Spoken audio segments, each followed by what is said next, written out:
E é sobre os próximos passos para essas figuras, as consequências às quais eles ainda podem estar sujeitos, que a gente traz então a Luísa Martins para conversar com a gente agora. Luísa, muito bom dia para você, muito bem-vinda. A gente sabe que também você, assim como todos aí em Brasília, estão totalmente mobilizados nessa cobertura.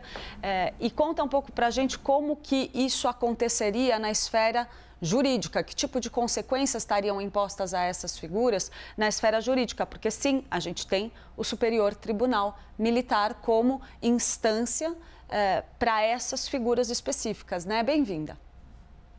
Oi, Clarissa, bom dia, é um prazer estar aqui com vocês no live, bom dia para a Isabel também e todos que estão conosco.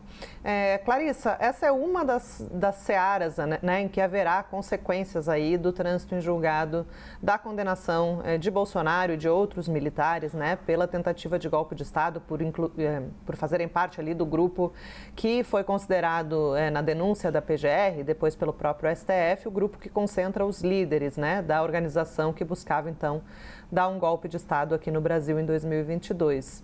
No Superior Tribunal Militar, a Abel já vinha destrinchando aí como que deve acontecer a representação do Ministério Público Militar e tudo mais. O que a gente tem de informação é que esse caso vai ser absolutamente prioritário dentro da Corte Militar, da Suprema Corte Militar, assim que houver essa representação por parte do Ministério Público Militar. Essa questão da perda das patentes, ela já constava desde a conclusão do julgamento lá em 11 de setembro pela primeira turma do STF, mas as consequências em relação aos postos e às patentes, elas já eram previstas para serem concretizadas, vamos dizer assim, apenas depois do trânsito em julgado. Então, por isso que agora esse assunto volta à tona como uma possibilidade mais concreta, né? Como algo que depende agora de uma representação do Ministério Público Militar e o Procurador-Geral já sinalizou em várias declarações e notas do Ministério Público que pretende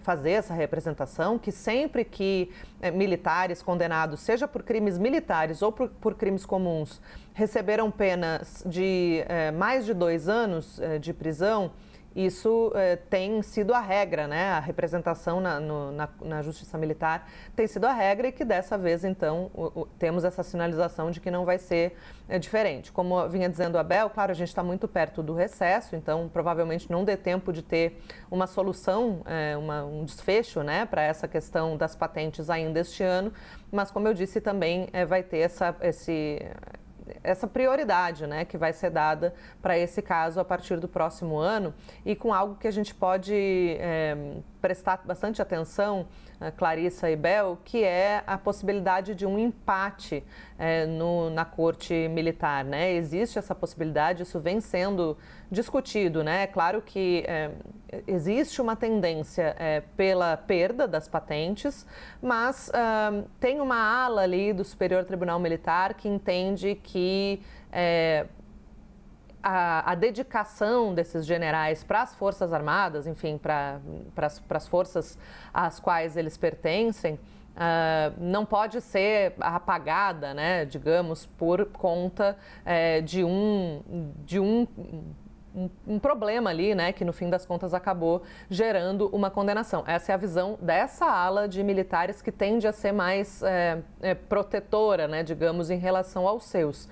Então, existe sim a possibilidade de um empate. Nesse caso, se houver empate, a situação vira uma questão delicada, né, Clarissa? Porque aí, quando há empate, cabe à presidente do STM proclamar o resultado a favor dos réus. Então, nessa hipótese, haveria sim a possibilidade de os militares manterem seus postos e as suas patentes. De qualquer maneira, isso é algo que vem sendo debatido como uma possibilidade, mas tem muita água para rolar até lá, né, Clarissa?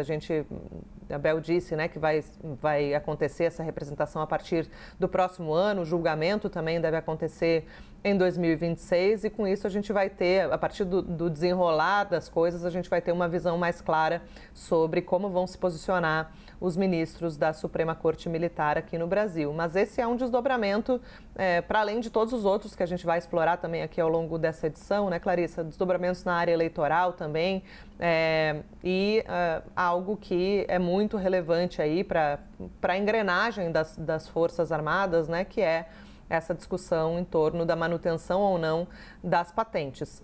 E aí, se o STM acabar decidindo pela manutenção das patentes, aí vai ser um ponto de atrito que me parece que vai voltar para o STF decidir, afinal de contas, de quem é a palavra final. Semelhante mais ou menos com o que vai acontecer, a gente também deve falar mais para frente, na questão do Alexandre Ramagem, né, de quem é a palavra final sobre a perda do mandato. Então, são desdobramentos aí, consequências que vão além da condenação jurídica e perpassam aí outras esferas.